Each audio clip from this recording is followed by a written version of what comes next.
कहानी है college student तेजस और उसकी टीचर कालिंदी की। एक रात कालिंदी तेजस के घर पर आती है और दोनों के बीच रिलेशन हो जाता है। यह सिर्फ एक बार तक ही सीमित रहता है, पर कालिंदी को डर है कि तेजस सीरियस ना हो जाए, क्योंकि एक तो वो उसकी टीचर है और दूसरा कि वो मैरिड है। कालिंदी लॉन्ग डिस्टेंस मैरिज में है और उसका हस्बैंड मिहिर उससे 12 साल बड़ा है। अब फैकल्टी रूम में बाकी टीचर्स टीचर स्टूडेंट रिलेशनशिप की एक न्यूज पढ़कर गॉसिप कर रहे हैं और सभी को लगता है कि ये बहुत गलत है और चाइल्ड मोलेस्टेशन है। कालिंदी सब कुछ सुन रही है और अब वो जाकर तेजस से उसकी एज पूछती है। उसकी एज 21 है और अब वो उससे पूछती है कि कहीं तुम्हें ये तो नहीं लगता कि मैंने तुम्हारा फायदा उठाया। वो कहता है नहीं मैम, ऐसा कुछ नहीं है। और अब वो उसे कहती है कि ये सब कुछ फोन पर रिकॉर्ड करके दो कि उस रात हमारे बीच जो कुछ भी हुआ वो दोनों की मर्जी से हुआ। कालिंदी कुछ दिन बाद आकर तेजस को कहती है अब से हम दोनों दोस्त हैं और बताती है कि वो मैथ्स टीचर नीरज सर के साथ रिलेशनशिप में है। अब ये दोनों 3 हफ्ते बाद फिर मिलते हैं और ये बताती है कि मैंने नीरज सर के साथ ब्रेकअप कर लिया है क्योंकि वो बहुत ही वियर्ड थे। कालिंदी तेजस से ये सब बातें कर रही है क्योंकि उस रात जो हुआ वो खुद के लिए और तेजस के लिए उसे कैजुअल करना चाहती है। उसे डर है कि कहीं वो फंस ना जाए और उसकी नौकरी ना चली जाए। कालिंदी को पता चलता है कि तेजस अपनी क्लासमेट नताशा को डेट कर रहा है और कालिंदी को ये जानकर इनसिक्योरिटीज होने लगती है।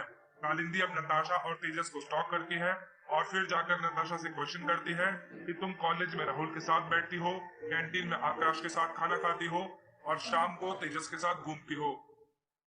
कालिंदी को पहले डर था कि उस रात के बाद तेजस उसके लिए पॉजेसिव हो जाएगा, लेकिन अब जब ऐसा कुछ भी नहीं हुआ तो उसे ये भी बर्दाश्त नहीं हो रहा। वो हमेशा तेजस और नताशा के बीच में आने की कोशिश करती रहती है। कालिंदी अब तेजस के घर आकर उसकी तलाशी लेती है और वहाँ उसे फीमेल इनरवियर मिलता है। उसे लगता है कि ये नताशा का है और वह तेजस पर चिल्लाने लगती है, लेकिन बाद में उसे रियलाइज होता है कि ये तो उसका ही है और उस रात उससे यही छूट गया था। कुछ दिन बाद कालिंदी सोशल मीडिया पर नताशा और तेजस की फोटोज और वीडियोस देखती है और वो फिर आकर तेजस को कन्फ्रंट करती है। तू जानता है नताशा तेरे जैसे लड़कों के लिए ठीक नहीं है, तू उससे ब्रेकअप कर ले। और अब तेजस उससे कहता है कि मैम, मुझे नहीं पता था कि आप मुझसे इतना प्यार करती हो। अगर ऐसा है तो मैं आपके लिए उसको छोड़ने को तैयार हूँ। मैं भी आपके साथ रिलेशन में रहना चाहता हूँ। अब कालिंदी अचानक फिर से अनकंफर्टेबल हो जाती है और कहती है पागल हो गए हो क्या, मैं मैरिड हूँ, ये सब कुछ नहीं हो सकता। और इसी के साथ स्टोरी 1 खत्म हो जाती है। Story 2 by director Zoya Akhtar. कहानी शुरू होती है अजीत और सुधा के रिलेशन से। अजीत मुंबई में अकेला रहता है और सुधा अजीत की मेड है और दोनों के बीच फिजिकल रिलेशन है। अब सुधा घर के कामकाज कर रही है और तभी अचानक अजीत के मम्मी पापा आते हैं। वो मेरठ से मुंबई आए हैं अजीत का रिश्ता पक्का करने के लिए और कुछ देर बाद लड़की वाले भी वहाँ आ जाते हैं। सुधा अब उनके लिए चाय बना रही है और अजीत लड़की के साथ अंदर कमरे में बात कर रहा है। वो इन दोनों को बात करते हुए देख उदास हो जाती है और अजीत भी उसको देखकर ऑकवर्ड फील करता है। सुधा की बेबसी साफ महसूस की जा सकती है। आज तक उसका अजीत के साथ एक रिश्ता था, पर अब वो सिर्फ उसकी नौकरानी है। अब अजीत का रिश्ता पक्का हो गया है और अजीत की माँ सुधा को मिठाई खिलाती है। कुछ देर के लिए तो वो सोच में पड़ जाती है, पर अब ऐसा लगता है कि उसने सच्चाई को एक्सेप्ट कर लिया है। और इसी के साथ स्टोरी 2 खत्म हो जाती है। Story 3 by director Diwakar Banerjee. ये कहानी है रीना सलमान और सुधीर की। रीना सलमान की वाइफ है और उसके बेस्ट फ्रेंड सुधीर के साथ 3 साल से रिलेशनशिप में है। सलमान एक बहुत ही सक्सेसफुल बिजनेसमैन है। रीना बैंक में नौकरी करती है और सुधीर हार्ट सर्जन है। ये तीनों कॉलेज में एक साथ हुआ करते थे। सलमान रीना से बहुत प्यार करता है, लेकिन फिर भी रीना सुधीर के साथ है। वो भी सिर्फ इसीलिए क्योंकि सलमान बिजनेस में बहुत बिजी रहता है और रीना को टाइम नहीं दे पाता। अब सुधीर के पास सलमान का फोन आता है। वो बहुत ड्रंक है और सुधीर से कहता है 13 साल की शादी के बाद रीना मुझसे बोर हो चुकी है। मेरे मर जाने के बाद मेरी बेटियों का ख्याल रखना। उसे ये तो पता है कि रीना उसके साथ खुश नहीं है, पर वो इन दोनों की रिलेशनशिप के बारे में कुछ भी नहीं जानता। सुधीर को डर है कि सलमान अपने आप को कुछ कर ना ले। वो रीना से उसे फोन करने को कहता है। रीना सलमान को कॉल करके बता देती है कि मैं सुधीर के साथ हूँ, मैं बस उससे हमारे मैरिटल इश्यूज डिस्कस करने आई थी। अब सलमान यहाँ आ रहा है और रीना सलमान को सब कुछ बताना चाहती है, पर सुधीर उसे ऐसा करने से मना करता है। अब सलमान आ गया है। ये दोनों फिर से बेवजह आर्ग्यूमेंट करने लगते हैं और सुधीर उन्हें समझाता है खाना खाओ, घर जाओ और एक दूसरे को थोड़ा वक्त दो। अब रीना सलमान को अलग कमरे में ले जाकर सुधीर और अपने रिलेशन के बारे में बता देती है, पर यह जानने के बाद भी सलमान सुधीर से कुछ भी नहीं कहता। अब ये दोनों अपने घर में हैं और सलमान बहुत रो रहा है। रीना उसे संभालने की कोशिश करती है।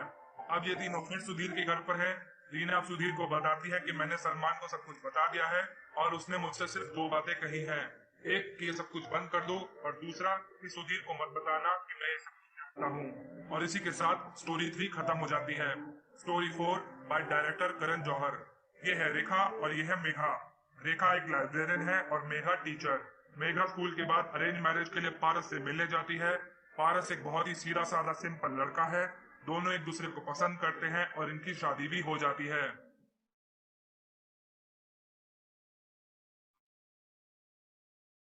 आज दोनों की फर्स्ट नाइट है। दोनों एक दूसरे के करीब आते हैं और रिलेशन बनाते हैं। पारस मेघा से बहुत प्यार करने लगा है और उसके करीब आने का एक भी मौका नहीं छोड़ता। मेघा फिर भी उससे सेटिस्फाइड नहीं है क्योंकि वो उसकी डिजायर्स को फुलफिल नहीं कर पा रहा। वो पारस से इनडायरेक्टली बात करने की कोशिश करती है पर वह उसकी बात नहीं समझ पाता। अब मेघा रेखा मैडम से अपनी प्रॉब्लम डिस्कस करती है। वो उसे कुछ टिप्स देती है और एक प्लेजर गैजेट देती है। स्कूल से लौटने के बाद वो गैजेट यूज करने की कोशिश करती है पर तभी पारस घर आ जाता है। उसे रोड एक्सीडेंट में थोड़ी बहुत खरोंचें आई हैं और उसकी माँ ने पूरा घर सर पे उठा लिया है। मेघा दौड़कर पारस के पास जाती है और गलती से गैजेट का रिमोट टीवी के रिमोट के साथ रख देती है। दादी को लगता है कि ये टीवी का रिमोट है। वो उसके बटन दबाने लगती है और तभी वो गैजेट ऑन हो जाता है। मेघा खुद को कंट्रोल नहीं कर पाती और सबके सामने पकड़ी जाती है। पारस की माँ अब रेखा की माँ से शिकायत करती है और उसे डिवोर्स करने की बात करती है। पारस भी अपनी माँ के आगे मजबूर हो जाता है और मेघा घर से चली जाती है। कुछ दिन बाद ये दोनों मिलते हैं। पारस कहता है तुम माँ से माफी मांग लो, सब कुछ ठीक हो जाएगा, हम डिवोर्स नहीं चाहते। पर वो कहती है कि हमने कोई गलती नहीं की, हम किस बात की माफी मांगे। तुम और तुम्हारी माँ नहीं समझ पाओगे कि औरत की भी कुछ हसरतें होती हैं। और इसी के साथ स्टोरी 4 खत्म हो जाती है।